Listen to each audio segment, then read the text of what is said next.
যখন মন অস্থির, পৃথিবী ভারী মনে হয়, চোখ বন্ধ করে একবার বলো কৃষ্ণ। জীবনের এমন এক সময় আসে যখন বাইরের কোলাহল ভেতরের শান্তির চেয়ে জোরে বাজে, যখন পৃথিবীর আওয়াজে আত্মার মৃদু সুর হারিয়ে যায়।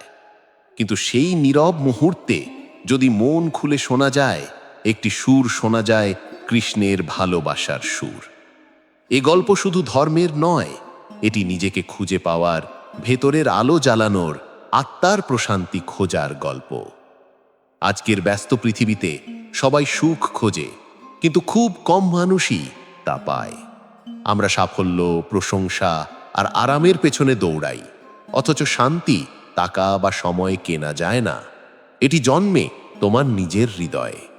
ভগবান শ্রীকৃষ্ণের শিক্ষা বলে, প্রকৃত শক্তি অন্যকে জয় করার মধ্যে নয়, নিজেকে জয় করার মধ্যে। ভগবদ্গীতা আমাদের শেখায়, জীবন থেকে পালাতে নয়, বরং জীবনটাকে সঠিকভাবে বাঁচতে, ধৈর্য, প্রেম আর ঈশ্বর চেতনায় ভরপুরভাবে। চলো আজ আমরা হাঁটি 10টি চিরন্তন শিক্ষার পথে, যা আত্মাকে জাগায়, মনকে শান্ত করে আর জীবনের পথ আলোকিত করে। ভক্তি শব্দটা যত ছোট, এর গভীরতা ততটাই সীমাহীন। জীবনের প্রতিটি অস্থিরতা, ভয় আর বিভ্রান্তির মাঝে ভক্তি সেই একমাত্র আলো যা মানুষকে শান্তির দিকে নিয়ে যায়। যাত্রার শুরু হয় আত্মসমর্পণ থেকে, পৃথিবীর কাছে নয়, বরং কৃষ্ণের প্রেমের কাছে। যখন কেউ নিজের হৃদয় সম্পূর্ণভাবে উৎসর্গ করে দেয় কৃষ্ণের পদে, তখন জীবন যুদ্ধের মতো লাগে না, বরং হয়ে ওঠে এক সুরেলা যাত্রা, আত্মার ঈশ্বরের মিলনের এক নীরব নৃত্য। ভক্তি মানে শুধু প্রার্থনা নয়, এটি আত্মার জাগরণ। যখন হৃদয় কৃষ্ণের স্মরণে পূর্ণ হয়, তখন অহংকার গলে যায়, ভয় বিলীন হয়, আর রাগ শান্ত হয়ে ভালোবাসায় রূপ নেয়। একটি মাত্র উচ্চারণ, জয় শ্রী রাধে কৃষ্ণ, যেন মনে শান্তির সুর বইয়ে দেয়। এই নামের প্রতিটি অক্ষরে লুকিয়ে থাকে অদ্ভুত প্রশান্তি, যেন মহাবিশ্বের সব ব্যথা, সব দুঃখ ধীরে ধীরে গলে যাচ্ছে। ভক্তি তখন তোমাকে শেখায় কিভাবে পৃথিবীর প্রতি ভালোবাসা দিয়ে ঈশ্বরকে অনুভব করা যায়, কিভাবে প্রতিটি মুহূর্তেই তার উপস্থিতি অনুভব করা সম্ভব। যখন মন ভারী হয়ে যায়, তখন কৃষ্ণের নামই হয় আশ্রয়। কৃষ্ণের প্রেম এমন এক শক্তি যা কাঁদতে থাকা চোখে হাসি ফোটায়, যা ব্যথাকে পরিণত করে আশীর্বাদে। ভক্তি তোমাকে শেখায় নম্রতা, সহানুভূতি আর কৃতজ্ঞতা। এটি বলে, তুমি যতটা ঈশ্বরের দিকে এগিয়ে যাবে, ততটাই তিনি তোমার দিকে আসবেন।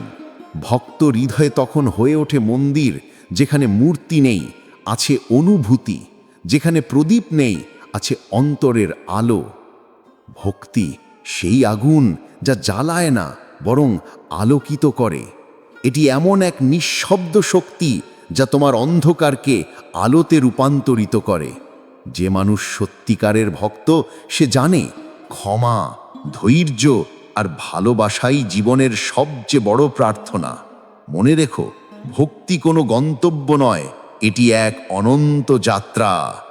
যখন জীবনের ভার তোমাকে ক্লান্ত করে দেয়, তখন চোখ বন্ধ করে শুধু বলো, জয় শ্রী রাধে কৃষ্ণ। দেখবে হৃদয়ের ভিতর থেকে এক নরম আলো জেগে উঠছে, যা তোমাকে শান্তিতে ভরিয়ে দেবে। কারণ ভক্তি মানেই আত্মার মুক্তি, মনের প্রশান্তি আর কৃষ্ণের সাথে মিলনের অপরিসীম আনন্দ। পৃথিবী আমাদের শেখায় কিভাবে অন্যের সঙ্গে লড়াই করে জিততে হয়, কিভাবে প্রতিযোগিতায় এগিয়ে যেতে হয়, কিভাবে বাহ্যিক সাফল্য অর্জন করতে হয়। কিন্তু কৃষ্ণ শেখান ভিন্ন এক পথ। তিনি বলেন, নিজের ভেতরের রাগ, ভয় আর অহংকার জয় করো। কারণ সত্যিকারের বিজয় কখনো বাহ্যিক নয়, এটি অন্তরের। যে নিজেকে জয় করতে পারে, সেই প্রকৃত বিজয়ী। রাগ, হিংসা, ভয় এরা আমাদের সবচেয়ে বড় শত্রু। বাইরের শত্রু যতই হোক না কেন, ভিতরের এই আগুনগুলো যদি নেভাতে না পারো, তবে বাহ্যিক জয়ও অস্থায়ী। আত্মনিয়ন্ত্রণ মানে নিজেকে আটকানো নয়, বরং নিজেকে বোঝা। যখন রাগ উঠে আসে, তাকে ঠেকানো নয়, বরং তার মূলে গিয়ে দেখা কেন রাগ জন্ম নিচ্ছে। সেই বোঝার মধ্যেই শুরু হয় জয়ের প্রকৃত যাত্রা। যখন তুমি ঘৃণাকে মমতায় আর রাগকে হাসিতে বদলে ফেলো, তখনই তুমি জিতে যাও। এক মুহূর্তের নীরবতা, এক শান্ত প্রতিক্রিয়া, এই ছোট্ট বিষয়গুলো তোমাকে করে তোলে অদ্ভুত শক্তিশালী।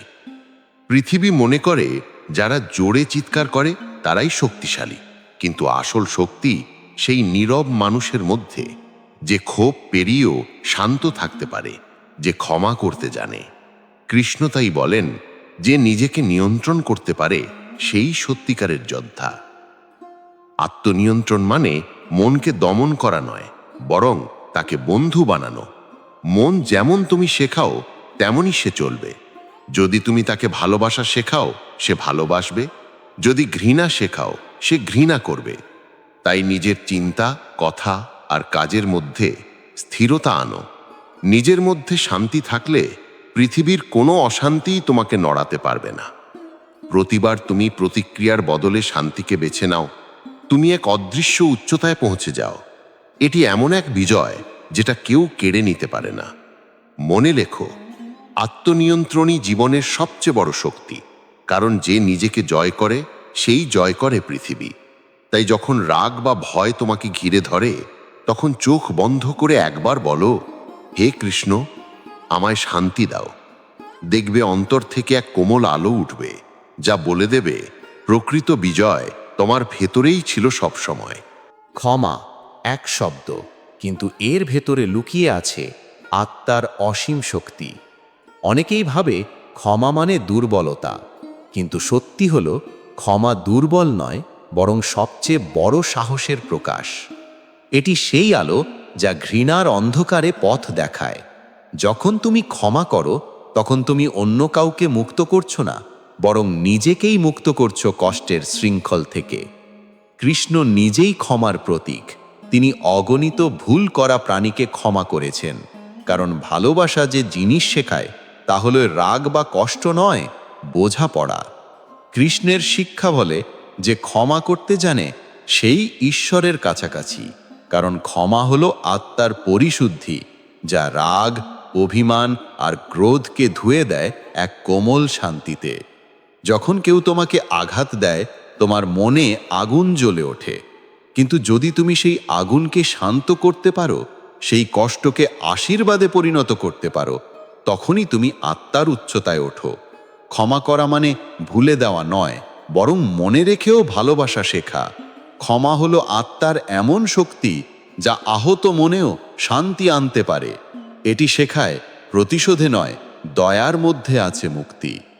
জীবনে অনেক সময় এমন মানুষ আসবে যারা তোমাকে কষ্ট দেবে, ভুল বুঝবে বা বিশ্বাসঘাতকতা করবে, কিন্তু মনে রেখো, তাদের প্রতি রাগ ধরে রাখলে তুমি নিজেই ভারী হয়ে পড়বে। ক্ষমা মানে ভুলকে সঠিক বলা নয়, বরং নিজের মনকে শান্ত করা। যখন তুমি বলো, আমি তোমাকে ক্ষমা করলাম, তখন তোমার অন্তর থেকে একটা ভার নেমে যায়। তুমি বুঝতে পারো, শান্তি প্রতিশোধে নয়, শান্তি আসে ছেড়ে দেওয়ার মধ্যে। ক্ষমা করো, অন্যের জন্য নয়, নিজের শান্তির জন্য, কারণ ক্ষমা হৃদয়ের সেই ঔষধ যা আত্মাকে নিরাময় করে। কৃষ্ণের মতো ভালোবাসতে শেখো, তার মতো মমতায় ভরপুর হও। রাগ নয়, ভালোবাসা বেছে নাও। প্রতিশোধ নয়, করুণা বেছে নাও। একদিন বুঝবে, সবচেয়ে বড় জয় হলো কাউকে ক্ষমা করতে পারা। জীবনের ফুল কখনো একদিনে ফোটে না। প্রতিটি স্বপ্নের শিকড় লুকিয়ে থাকে অন্ধকার মাটির নিচে, যেখানে বীজকে সহ্য করতে হয় সময়, একাকিত্ব আর নীরবতা। তবু সেখান থেকেই জন্ম নেয় আলো। ধৈর্য হলো সেই নীরব প্রার্থনা যা আশাকে জীবিত রাখে। এটি সেই অদৃশ্য সেতু যা তোমার স্বপ্নকে সাফল্যের তীরে পৌঁছে দেয়। আজ যা হচ্ছে না তা কালই হতে পারে তোমার জীবনের বড় শিক্ষা। যখন কিছুই তোমার মতো চলছে না, তখন মনে রেখো কৃষ্ণ তার সত্য প্রকাশের জন্য সঠিক সময়ের অপেক্ষা করেছিলেন। এমনকি ঈশ্বরও জানেন সময়ের আগে কিছুই প্রস্ফুটিত হয় না। তাই তুমি যদি এখন অন্ধকারে থেকেও বিশ্বাস রাখতে পারো, একদিন সেই অন্ধকারই হয়ে উঠবে তোমার আলো খোঁজার কারণ। ধৈর্য মানে কেবল অপেক্ষা নয়, এটি এক ধরনের বিশ্বাস যে প্রতিটি মুহূর্ত, প্রতিটি বিলম্ব তোমার পক্ষে কাজ করছে। যখন হৃদয় ভেঙে যায়, যখন সব দরজা বন্ধ মনে হয়, তখনই ধৈর্য তোমার ভেতরের কণ্ঠে বলে, অপেক্ষা করো, এখনো শেষ হয়নি। জীবন মাঝে মাঝে থেমে যায়, কিন্তু সময় কখনো থামে না। কৃষ্ণের মতো যদি তুমি নীরবে অপেক্ষা করতে পারো, তবে সময় নিজেই তোমার পক্ষে ঘুরে দাঁড়াবে। ধৈর্য হলো আত্মার পর ম্যাচিউরিটি। এটি শেখায় কিভাবে চাপে থেকেও স্থির থাকতে হয়, কিভাবে হতাশার মধ্যেও আশা ধরে রাখতে হয়। প্রতিটি অপেক্ষার পেছনে লুকিয়ে থাকে এক ডিভাইন পরিকল্পনা। তোমার কাজ কেবল বিশ্বাস রাখা, কারণ কৃষ্ণ কখনো দেরি করেন না, তিনি কেবল সঠিক মুহূর্তের জন্য অপেক্ষা করেন। তাই আজ যদি কিছু না হয়, মনে রেখো কাল হয়তো তোমার জীবনে নতুন অধ্যায় শুরু হবে। বিশ্বাস রাখো, সময়ের প্রতিটি মুহূর্ত তোমার পক্ষে কাজ করছে। যখন জীবন থেমে গেছে বলে মনে হবে, তখন গভীর নিঃশ্বাস নিয়ে বলো, আমি অপেক্ষা করছি, কারণ কৃষ্ণ জানেন সঠিক সময়। ধৈর্য তোমার পরীক্ষার শেষ নয়, এটি তোমার শক্তির প্রমাণ। আর যে মানুষ অপেক্ষা করতে পারে, সে হারতে জানে না। আত্মজ্ঞান এক এমন আলো যা বাইরে নয়, জ্বলে ওঠে আমাদের অন্তরে। যতক্ষণ না তুমি নিজেকে চিনবে, ততক্ষণ পৃথিবী তোমাকে নাড়িয়ে দিতে থাকবে। কিন্তু যেই মুহূর্তে তুমি সত্যিকারভাবে নিজেকে জানতে পারো, বুঝতে পারো তুমি কে, কেন এসেছো, আর তোমার ভেতরের আলো কত গভীর, তখনই বাইরের কোনো ঝড় তোমাকে আর কাঁপাতে পারে না। নিজেকে জানার মানে কেবল নিজের নাম বা পরিচয় জানা নয়, এটি এক গভীর উপলব্ধি। যখন তুমি নিজের ভেতরের ভয়, রাগ, স্বপ্ন আর সীমাবদ্ধতা চিনে ফেলো, তখন তুমি স্বাধীন হয়ে যাও। তুমি বুঝতে পারো সুখ বা দুঃখ কোনো বাইরের বিষয় নয়, এগুলো তোমার নিজের চিন্তা আর প্রতিক্রিয়ার প্রতিফলন। আত্মজ্ঞান তোমাকে শেখায় কিভাবে নিজের মনের সঙ্গে বন্ধুত্ব করতে হয়, কিভাবে নিজেকেই নিজের পথপ্রদর্শক করে তুলতে হয়। কৃষ্ণ বলেছেন, যে নিজেকে জয় করতে পারে, সে যুদ্ধক্ষেত্রে হাজার মানুষ জয়কারীর চেয়েও মহান। এই কথার ভেতরেই লুকিয়ে আছে জীবনের আসল সত্য। বাইরের যুদ্ধ জয় করা সহজ, কিন্তু ভেতরের যুদ্ধ, রাগ, ভয়, লোভ আর অহংকারের বিরুদ্ধে লড়া, সেটি সবচেয়ে কঠিন। আর যে এই যুদ্ধ জয় করে, সেই প্রকৃত মুক্ত। আত্মজ্ঞান সেই অস্ত্র যা তোমাকে এই অদৃশ্য লড়াইয়ে জিততে সাহায্য করে। যখন তুমি নিজেকে জানো, তখন অন্যের প্রশংসা বা স্বীকৃতির দরকার থাকে না, কারণ তুমি জানো তোমার মূল্য কতটা, তোমার আলো কত উজ্জ্বল। তখন আর তুলনা করো না, অভিযোগ করো না, বরং কৃতজ্ঞ হয়ে ওঠো নিজের প্রতি। আত্মজ্ঞান তোমাকে শেখায় কিভাবে নিজের ভুল মেনে নিয়ে সেই ভুল থেকেই শিখে উন্নত হওয়া যায়। এটি তোমাকে অহংকার মুক্ত করে, কিন্তু আত্মবিশ্বাসে ভরিয়ে তোলে। নিজেকে জানো, কারণ সত্যিকারের স্বাধীনতা বাইরের নয়, ভেতরের। নিজের সেরা বন্ধু হও, নিজের পথ প্রদর্শক হও। যখন মন অস্থির হবে, তখন নিজের ভেতরে ফিরে যাও। সেখানেই তোমার উত্তর, সেখানেই তোমার শান্তি। মনে রেখো, যে মানুষ নিজেকে জানে, সে কখনো হারায় না, সে কেবল আরো গভীরভাবে নিজের আলোয় জেগে ওঠে। অতীত চলে গেছে, ভবিষ্যৎ এখনো আসেনি, একমাত্র বর্তমানই সত্য। কিন্তু আমরা বেশিরভাগ সময়ই এই বাস্তব মুহূর্তটাকে উপভোগ করতে ভুলে যাই। অতীতের ভুলে ডুবে থাকি, ভবিষ্যতের ভয় নিয়ে চিন্তা করি, আর তাতে হারিয়ে যায় বর্তমানের সৌন্দর্য। জীবনের আসল আনন্দ লুকিয়ে আছে এই এখনের মধ্যে, যেখানে নিঃশ্বাস, অনুভূতি আর অস্তিত্ব সব একসাথে বেঁচে থাকে।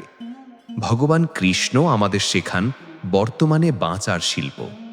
তিনি যমুনার তীরে নাচতেন, হাসতেন, বাঁশি বাজাতেন, কারণ তিনি প্রতিটি মুহূর্তে পূর্ণভাবে বাঁচতেন। তার নাচ ছিল আনন্দের প্রতীক, আর তার প্রতিটি নিঃশ্বাসে ছিল কৃতজ্ঞতা। কৃষ্ণের মতো যখন আমরা প্রতিটি মুহূর্তে সম্পূর্ণ মনোযোগ দিই, তখনই জীবন হয়ে ওঠে এক আশ্চর্য অভিজ্ঞতা। যখন তুমি কি হবে ভেবে দুশ্চিন্তা করা বন্ধ করবে, তখনই তুমি জানতে পারবে কি আছে। ভবিষ্যতের ভয় সবসময় মিথ্যা গল্প বলে, আর অতীতের অনুশোচনা তোমার বর্তমানের আলোকে ঢেকে দেয়। জীবন কখনো কাল বা পরশু নয়, এটি কেবল আজ, এখনই, এই মুহূর্ত। যদি তুমি এই সময়টাকে ভালোবাসতে শেখো, তবে প্রতিটি দিনই হয়ে উঠবে উৎসব। বর্তমানে বাঁচা মানে হলো তোমার হৃদয়কে শান্ত করা। এটি শেখায় কৃতজ্ঞতা, শেখায় মনোযোগ। যখন তুমি চা খাও, শুধু চায়ের স্বাদ নাও। যখন সূর্যাস্ত দেখো, শুধু তার রঙে ডুবে যাও। এই ছোট ছোট অনুভূতির মধ্যেই লুকিয়ে আছে প্রকৃত আনন্দ। জীবনের প্রতিটি মুহূর্তই এক একটি উপহার, শুধু আমাদের তা খোলা মন নিয়ে গ্রহণ করতে হয়। মনে রেখো, অতীত শুধুই শিক্ষা, ভবিষ্যৎ এক প্রত্যাশা, আর বর্তমান হলো আশীর্বাদ। এই মুহূর্তেই রয়েছে জীবনের আসল আনন্দ, কারণ এটি একমাত্র সময় যা সত্যিই তোমার। তাই যখন মন ছুটে যাবে অতীতে বা হারিয়ে যাবে আগামী চিন্তায়, তখন নিঃশ্বাস নিয়ে বলো, আমি আছি এই মুহূর্তেই। এটাই কৃষ্ণের বার্তা। জীবনকে অনুভব করো, প্রতিটি মুহূর্তে ঈশ্বরকে খুঁজে পাও। নীরবতা অনেকেই ভাবে এটি শূন্যতা, কিন্তু প্রকৃতপক্ষে এটি পরিপূর্ণতার ভাষা। নীরবতা হলো আত্মার শান্ত আশ্রয়, যেখানে শব্দের প্রয়োজন নেই, কারণ সেখানে কথা বলে হৃদয়। যখন তুমি নীরব হও, পৃথিবীর কোলাহল থেমে যায়, আর তোমার ভেতরের কণ্ঠ ধীরে ধীরে স্পষ্ট হয়ে ওঠে। নীরবতার মাঝে তুমি শুনতে পাবে তোমার ভেতরের কৃষ্ণকে, সেই নরম শান্ত কণ্ঠ যা তোমাকে বলে সব ঠিক আছে। এটি সেই অন্তরের দিশা যা কখনো ভুল পথে চালায় না। আমরা যত বেশি বাইরে মনোযোগ দিই, ততই ভেতরের এই কণ্ঠকে হারিয়ে ফেলি। কিন্তু নীরবতা সেই দরজা যা খুলে দেয় আত্মার সঙ্গে সংযোগের পথ। প্রতিক্রিয়া দেওয়ার আগে থেমে যাও, বিচার করার আগে নিঃশ্বাস নাও। এই সহজ অভ্যাসই তোমাকে এনে দিতে পারে গভীর শান্তি। নীরবতা তোমাকে শেখায় ধৈর্য, বোঝাপড়া আর নিয়ন্ত্রণ। যখন কেউ তোমাকে আঘাত করে, উত্তর দেওয়ার আগে এক মুহূর্তের নীরবতা নাও। সেই নীরবতাই তোমাকে রাগ থেকে রক্ষা করবে, অহংকার থেকে দূরে রাখবে। শান্ত মনই সত্যকে সবচেয়ে স্পষ্টভাবে দেখে। নীরবতা কোনো পালানোর নাম নয়, এটি আত্মমননের শক্তি। এটি তোমাকে নিজের ভেতরে ডুব দিতে শেখায়, যেখানে তোমার ভয়, কষ্ট আর অনিশ্চয়তার মধ্যেও তুমি খুঁজে পাও এক অদৃশ্য স্থিরতা। কৃষ্ণও অনেক সময় নীরব ছিলেন, যখন কথার চেয়ে বোঝাপড়া বেশি প্রয়োজন ছিল। তার নীরবতা ছিল জ্ঞানের প্রতীক, আর সেই নীরবতার ভেতরেই জন্ম নিয়েছিল ভগবদ্গীতা। মনে রেখো, প্রতিটি উত্তর শব্দে নয়, অনেক সময় নীরবতাতেই পাওয়া যায়। যখন মন অস্থির হয়ে যায়, তখন নিজের মধ্যে ফিরে যাও, চোখ বন্ধ করো, গভীর নিঃশ্বাস নাও, আর শুনে ফেলো তোমার আত্মার সুর। নীরবতার ভেতরেই লুকিয়ে আছে আত্মমননের শক্তি, আর সেই শক্তিই তোমাকে করে তোলে স্থির, শান্ত এবং অদম্য। সুখ কখনো একা ভোগ করার জন্য নয়, এটি ভাগ করার মাধ্যমেই বেড়ে যায়। সুখের সবচেয়ে সুন্দর দিক হলো, এটি তখনই দ্বিগুণ হয় যখন তুমি তা অন্যের মুখে হাসি ফোটাতে ব্যবহার করো। একটি মিষ্টি হাসি, একটি সাহায্যের হাত, একটি শুভ বাক্য, এগুলোই প্রকৃত পূজা। এগুলোর মধ্যেই লুকিয়ে আছে জীবনের আসল ভক্তি। অন্যকে সাহায্য করা কোনো কর্তব্য নয়, এটি আত্মার আনন্দ। আমরা যখন কাউকে সাহায্য করি, তখন শুধু তার কষ্ট লাঘব করি না, নিজের হৃদয়কেও হালকা করি। কৃষ্ণ শেখান, ভালোবাসা মানে শুধু গ্রহণ নয়, বরং দেওয়া। দেওয়া মানে নিজের ভেতর থেকে কিছু হারানো নয়, বরং আরও সমৃদ্ধ হওয়া। যখন তুমি কাউকে হাসাতে পারো, তখন কৃষ্ণ তোমার হৃদয়ে হাসেন। সত্যিকারের ভক্তি কেবল মন্দিরের প্রদীপে নয়, বরং প্রতিটি ভালো কাজের মধ্যে। কেউ বিপদে পড়লে পাশে দাঁড়ানো, কারো মন ভাঙলে তাকে সাহস দেওয়া, কাউকে নিরাশা থেকে আলো দেখানো, এটাই ভক্তির বাস্তব রূপ। কারণ কৃষ্ণের সবচেয়ে বড় মন্দির হল মানুষের হৃদয়। যখন তুমি ভালোবাসা দিয়ে অন্যের জীবন ছুঁয়ে যাও, তখন তোমার আত্মাই ঈশ্বরের সান্নিধ্যে পৌঁছে যায়। নিঃস্বার্থ ভালোবাসা হলো সেই শক্তি যা ঘৃণাকে গলিয়ে ফেলে, মানুষকে মানুষ বানায়। যখন তুমি ভালোবাসো প্রত্যাশা ছাড়াই, তখনই তুমি ঈশ্বরের মতো ভালোবাসতে শেখো। ভালোবাসা মানে কারোর জন্য নিঃশব্দে প্রার্থনা করা, তার সুখ কামনা করা, এমনকি যখন সে দূরে চলে গেছে তবুও তার মঙ্গল চাওয়া। এটাই আত্মার পরিপূর্ণতার লক্ষণ।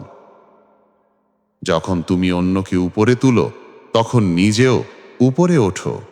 কারণ সেবা ও ভালোবাসা কেবল অন্যের জীবন আলোকিত করে না, তা তোমার ভেতরের আলো আরও উজ্জ্বল করে। মনে রেখো, তুমি যত দাও ততই পাও।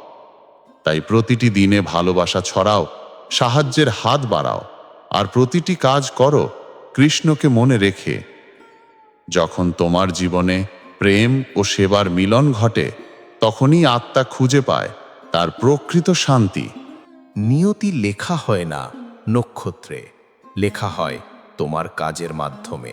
অনেকেই ভাবে ভাগ্যই সব ঠিক করে দেয়, কিন্তু সত্য হলো ভাগ্য নয়, কর্মই জীবন গড়ে। কৃষ্ণ তাই অর্জুনকে কখনো অপেক্ষা করতে বলেননি। তিনি বলেছেন, উঠে দাঁড়াও, লড়াই করো এবং নিজের কর্মে বিশ্বাস রাখো। কারণ কর্মই সেই প্রার্থনা যা ঈশ্বর সরাসরি শুনেন। জীবনে এমন সময় আসে যখন সব কিছু থেমে যায় বলে মনে হয়। তখন আমরা ভাগ্যের দিকে আঙুল তুলি, বলি এটা আমার কপালে ছিল না। কিন্তু কৃষ্ণ বলেন, কপাল নয়, নিজের সাহস আর কর্মই তোমার ভবিষ্যৎ নির্ধারণ করে। তুমি যদি নিষ্ঠা নিয়ে কাজ করো, সৎ পথে থাকো, তবে ফল দেরিতে হলেও আসবেই। ভাগ্যে বিশ্বাস রাখা সহজ, কিন্তু কর্মে বিশ্বাস রাখা সাহসের কাজ, আর সেই সাহসই তোমাকে গড়ে তোলে মহান। সত্য পথে কাজ করো, ফলের চিন্তা ছেড়ে দাও, এটাই গীতা শেখায়। কারণ ফল তোমার হাতে নয়, তোমার হাতে কেবল কর্ম। তুমি যতটা সঠিক মনোভাবে কাজ করবে, ততটাই তোমার জীবন আলোকিত হবে। কৃষ্ণ বলেছেন, যে কর্মে নিবিষ্ট থাকে কিন্তু ফলের প্রতি আসক্ত নয়, সেই শান্তি পায়। তাই কাজ করো ভালোবাসা দিয়ে, কর্তব্য হিসেবে নয়, আর দেখবে প্রতিটি কর্ম হয়ে উঠবে এক একটি প্রার্থনা। যখন তুমি কাজকে প্রার্থনায় রূপ দাও, তখন সাফল্য হয়ে যায় সেবা। প্রত্যেকটি ছোট কাজ, প্রত্যেকটি দায়িত্ব, প্রত্যেকটি আন্তরিক চেষ্টা তখন ঈশ্বরের কাছে একটি উপহার হয়ে ওঠে। তোমার সাফল্য তখন কেবল তোমার জন্য নয়, অন্যের কল্যাণের জন্য। কৃষ্ণ আমাদের শেখান, প্রকৃত ভক্তি মানে শুধু নাম জপ নয়, নিষ্ঠা, পরিশ্রম আর সততার সঙ্গে কাজ করাও ভক্তির অংশ। তাই যখন জীবন কঠিন মনে হয়, থেমে থেকো না, কাজ করে যাও। ভাগ্যের অপেক্ষায় বসে থেকো না, নিজের কর্ম দিয়ে ভাগ্য সৃষ্টি করো। মনে রেখো, ঈশ্বরও সাহায্য করেন তাদেরকেই যারা নিজে চেষ্টা করে। আর একদিন তুমি বুঝবে, তোমার কর্মই তোমার ভাগ্য, তোমার সেবা, তোমার প্রার্থনা। জীবনের ঝড়গুলো শাস্তি নয়, বরং শিক্ষক। প্রতিটি ঝড় আসে আমাদের পরীক্ষা নিতে, আমাদের ভেতরের শক্তি মনে করিয়ে দিতে। অনেক সময় আমরা ভাবি, কেন এত কষ্ট, কেন এত বিপদ? কিন্তু এই কষ্টগুলোই আসলে আমাদের সাহসী করে তোলে। কৃষ্ণ শেখান, অন্ধকার যত গভীর হয়, ভোর তত কাছাকাছি। তাই জীবনের ঝড়গুলো ভয় পাওয়ার নয়, এগুলোর মাধ্যমেই তুমি শেখো কিভাবে ভেতরের শক্তিকে জাগাতে হয়। সাহস মানে ভয় না পাওয়া নয়, বরং ভয় পেয়েও এগিয়ে যাওয়া। ভয় সবাই পায়, কিন্তু যে ভয় পেরিয়ে দাঁড়াতে জানে, সেই সত্যিকার বীর। যখন জীবন তোমাকে থামিয়ে দেয়, তখন মনে রেখো, তোমার শক্তি বাইরের নয়, অন্তরের। বাইরের পৃথিবী যতই কোলাহলপূর্ণ হোক না কেন, ভেতরের শান্তি তোমার ঢাল। নীরবে নিজের ভিতরে ফিরে যাও, দেখবে কৃষ্ণের উপস্থিতি অনুভব করতে পারছো। সেই শক্তি যা কখনো ভাঙে না, ক্লান্ত হয় না। জীবনের সত্যিকারের শক্তি আসে সততা থেকে আর বিশ্বাস থেকে। যখন চারপাশের মানুষ সন্দেহ করে, তখনও নিজের উপর ভরসা রাখো, নিজের বিশ্বাস অটুট রাখো, কারণ সেটিই তোমাকে পথ দেখাবে। কৃষ্ণ সবসময় বলেন যে সততার সঙ্গে চলে সে কখনো একা নয়। সততা হলো আত্মার রক্ষা ঢাল, আর বিশ্বাস হলো তার দিক নির্দেশক আলো। যতই ঝড় আসুক, যদি তোমার ভেতর সততা থাকে, তবে পৃথিবীর কোনো শক্তি তোমাকে ভাঙতে পারবে না। যখন পৃথিবী তোমাকে কষ্ট দেবে, অপমান করবে বা ভুল বুঝবে, তখন মনে লেখো তোমার মানসিক শক্তি তোমার আসল বর্ম। কষ্টে ভেঙে পড়ো না, কারণ এই কষ্টই তোমাকে গড়ছে। যেমন সোনা আগুনে পুড়ে নির্মল হয়, তেমনি মানুষও বিপর্যয়ের মধ্যে দিয়ে গড়ে ওঠে আরও উজ্জ্বল হয়ে। প্রতিটি ব্যর্থতা, প্রতিটি আঘাত আসলে তোমার ভিতরের সাহস জাগিয়ে তোলে। সততা ধরে রাখো, ভেতরের বিশ্বাস অটুট রাখো, তাহলেই কখনো হারবে না। কৃষ্ণ তোমার সঙ্গে আছেন, শুধু বিশ্বাস রাখো নিজের আলোয়। জীবন যতই কঠিন হোক, অন্তরের শক্তি সবসময় তোমার সবচেয়ে বড় আশ্রয়। মনে রেখো, বাহিরের ঝড় কখনো তোমাকে হারাতে পারবে না, যদি তোমার ভেতরে শান্তির সমুদ্র থাকে। তাহলে জীবনের প্রকৃত বিজয় কি? এটি অর্থ, খ্যাতি বা প্রশংসা নয়। এটি নিজের ভেতরের অশান্তিকে জয় করা। বাইরে যত সাফল্যই থাকুক না কেন, যদি অন্তরে শান্তি না থাকে, তবে সে জয় অসম্পূর্ণ। প্রকৃত বিজয় মানে নিজেকে জেতা, নিজের ভয়, রাগ আর অস্থিরতাকে শান্তিতে রূপান্তর করা। যখন তুমি প্রতিশোধ না নিয়ে ক্ষমা করো, তখন তুমি মুক্ত হও। যখন কষ্টেও হাসতে পারো, তখন তুমি দৃঢ় হও। আর যখন তুমি কাউকে নিচে পড়ে যেতে না দিয়ে ওপরে তুলো, তখনই তুমি সত্যিকারের বিজয়ী। জীবনের এই নিঃশব্দ জয়গুলোই আসলে আত্মার সবচেয়ে বড় সাফল্য। কৃষ্ণ আমাদের শেখান, যে নিজেকে জয় করে সেই জয় করে পৃথিবী। কৃষ্ণের ভালোবাসার আলো নীরবে জ্বলে তোমার ভেতরেই, শুধু তা জ্বালানোর অপেক্ষা। সেই আলো তোমার আত্মায় লুকিয়ে আছে আর জ্বলে ওঠার অপেক্ষা। তোমার প্রতিটি অন্ধকার, প্রতিটি নীরবতা, প্রতিটি ব্যর্থতা আসলে সেই আলোর দিকে তোমাকে নিয়ে যাওয়ার পথ।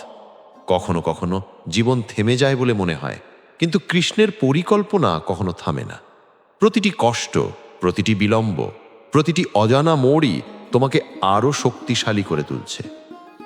জীবনের পথে যতই বাধা আসুক, মনে রেখো, শান্তি আসে ভেতর থেকে, বাইরের থেকে নয়। যখন তুমি ভালোবাসা দিয়ে উত্তর দাও ঘৃণাকে, যখন তুমি আশার আলো রাখো হতাশার মধ্যেও, তখনই তোমার ভেতরের কৃষ্ণ জেগে ওঠেন। তিনি তোমাকে মনে করিয়ে দেন, তুমি ভাঙার জন্য জন্মাওনি, তুমি গড়ার জন্য এসেছো, আর সেই গড়ার শক্তি তোমার অন্তরেই আছে। তাই জীবনের প্রকৃত বিজয় মানে অন্যকে হারানো নয়, নিজেকে খুঁজে পাওয়া। প্রতিটি ব্যর্থতা এক নতুন শিক্ষা, প্রতিটি নীরবতা এক নতুন উপলব্ধি, আর প্রতিটি অন্ধকার এক নতুন আলোর শুরু। কৃষ্ণ তোমার পাশে আছেন, শুধু দরকার নিজের ভেতরের আলোকে জাগিয়ে তোলা। মনে রেখো, প্রকৃত জয় মানে শান্তি, আর সেই শান্তি শুরু হয় তোমার হৃদয় থেকেই। যদি এই বার্তা তোমার হৃদয় ছুঁয়ে যায়, একবার অন্তর থেকে বলো, জয় শ্রী রাধে কৃষ্ণ। এই শব্দটি হোক তোমার অস্থিরতার শান্তি, তোমার ব্যথার ওষুধ। মনে রেখো, তুমি একা নও, কৃষ্ণ সর্বদা তোমার পাশে। ভালোবাসা ছড়াও, ধৈর্য ধরো, সত্য পথে চলো, আর কৃষ্ণকে হৃদয়ে ধারণ করো। কারণ হৃদয় যখন পবিত্র হয়, প্রতিটি পথই পৌঁছে যায় তার কাছে।